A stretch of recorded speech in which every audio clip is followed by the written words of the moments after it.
The 1100s were a pretty tough time for people, I must admit, but there was one man that stood up against everyone else and proved that he is an absolute legend. This man is known as Saladin, and I want to tell you more about this guy because his life is insane. He fought some of the toughest battles of the Crusades and even went toe-to-toe with the King Baldwin. Before we get started, this video is sponsored by me. I have 24 subscribers. You expecting me to have a sponsorship? No, this one's for me. Please subscribe so I can grow this channel. Please. I'm not begging. I'm just asking. Please, please, please, please, please.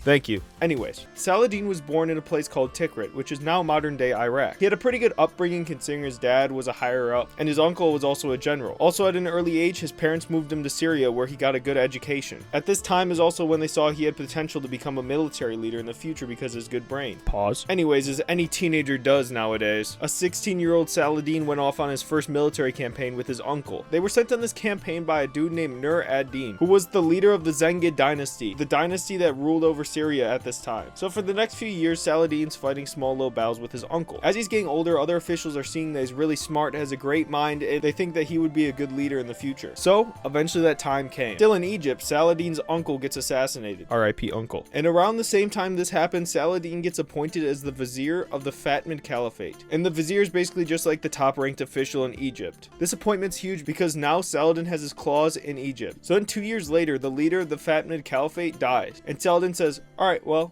this is mine now. He's like, well, I don't want to do this alone as well. So he reaches out to the Abbasid Caliphate, who's the biggest caliphate in Baghdad, and says, hey, want to be friends? So now that he has control of Egypt and has counterparts in Baghdad, he decides he's going to start his own dynasty. This is called the Ayyubid dynasty. But 3 years later, an opportunity arrives. His former ruler, the leader of the Zengid dynasty, Nur ad-Din, dies. So what do you think Saladin does? Just leaves it alone? Of course he didn't. Saladin goes back to Syria and tries to claim the Sultan spot, but not without some troubles. 1175 is when Saladin had his most important battle. This is known as the Battle of Horns and Hama. Let me explain it. So pretty much Saladin and his family were loyal to the Zengid dynasty for a long time, this being until he was sent to Egypt with his uncle. As I already told you before, he got higher up in Egypt, collected Baghdad and all that. But now that the leader of the Zengid dynasty was dead, he wanted to grab that power as well and unite Syria with the rest of them. Obviously the people didn't like this. The leader who died's sons tried to take over it, but they were no match for Saladin. Pretty much he went in there and just wiped out the Zengid dynasty. They pretty much did not have a chance. Saladin was just too strong and the Zengids were just in shambles the whole time. This was a major battle though, because now Saladin had control of Syria, Egypt, and Baghdad, all under the Ayyubid dynasty. What do you think could be next? Oh,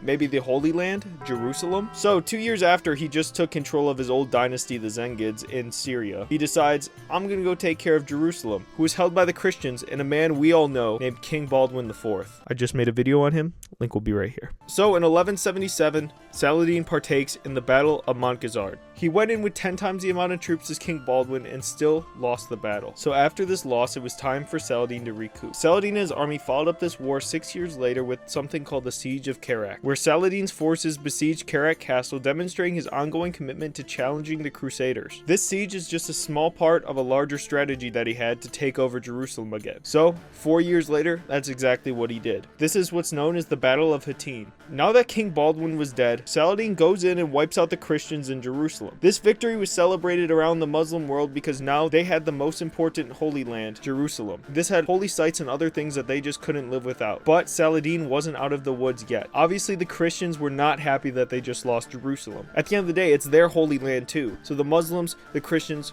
both wanted the same spot. So there's obviously going to be some problems. So 2 years after losing Jerusalem, the kings of England, France, and the Holy Roman Empire decided that they are going to start the Third Crusade on Jerusalem. And it was going to be led by a man named Richard the Lionheart. That's a pretty cool name. I wouldn't mess with him. This Richard guy was a very devout man to Christianity, so he was fighting not only for his country, but he was also fighting for his religion. Not only that, the Pope said that anybody that would fight for the crusade and would take back Jerusalem promised spiritual rewards, including indulgences such as remission of sins. Knowing they were coming, Saladin got ready and brought his forces back together. And 2 years after the start of the First Crusade came the Battle of Arsuf. Saladin's forces engaged in hit-and-run attacks, hoping to provoke the Crusaders aversion to breaking ranks, but Richard maintained his strict discipline within his ranks, keeping his formation tight and not allowing the troops to break through. This discipline was crucial in maintaining the integrity of his army. The battle escalated when Saladin committed his entire army to a massive assault. Richard responded by ordering a counterattack with his heavily armed knights. The disciplined and powerful charge proved too much for Saladin's troops, who were not expecting such forceful response after their prolonged harassment tactics. After there being other small little battles along the way, Saladin and Richard the Lionheart wanted to call a truce, and this is what's called the Treaty of Jaffa. Pretty much what this entailed is that Saladin allowed the Crusaders to have small strips of land along the coast. That way the Crusaders could still have a foothold inside of the Holy Land that they wanted in Jerusalem. Not only that,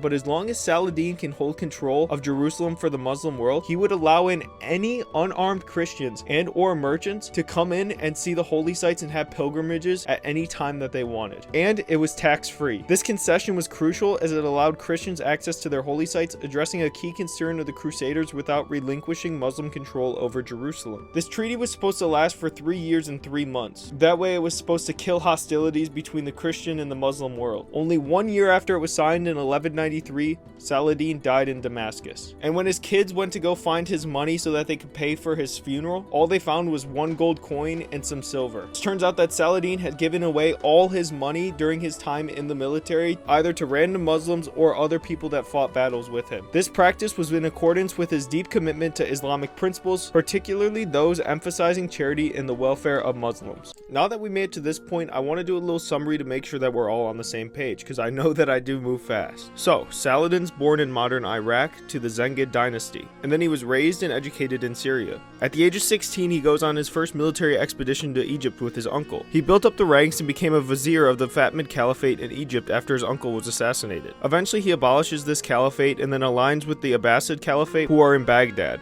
He then creates his own dynasty called the Ayyubid dynasty, which now has control of a pretty good chunk of land. The Battle of the Horns in Hama happens after the leader of the Zengid dynasty dies, and Saladin decides that he's going to go take over Syria. 2 years later, he tries to take over Jerusalem from King Baldwin IV and the Christians. It goes poorly and he loses that battle. But about 6 years later, he gets his army back together and does the siege of Karat Castle to take on some Crusaders. They win this one, and it gives them the confidence 4 years later to do the Battle of Hattin, which is basically just called the capture of Jerusalem. The Christians didn't like this, so 4 years later, they started the Third Crusade against him. They had tough battles, but all in all, it ended with the Treaty of Jaffa. Saladin and the Muslim world retained control of Jerusalem as long as unarmed Christians and merchants were able to come in anytime tax-free. 1 year after this treaty was created, Saladin died in Damascus. What do you guys think of Saladin? I think he was pretty cool considering the fact that he was able to unite the Muslim and Christian world, even if it was just for a little bit. If you want to see a video about King Baldwin IV, who I mentioned earlier, it'll be right here. I'll see you guys on Wednesday. Peace.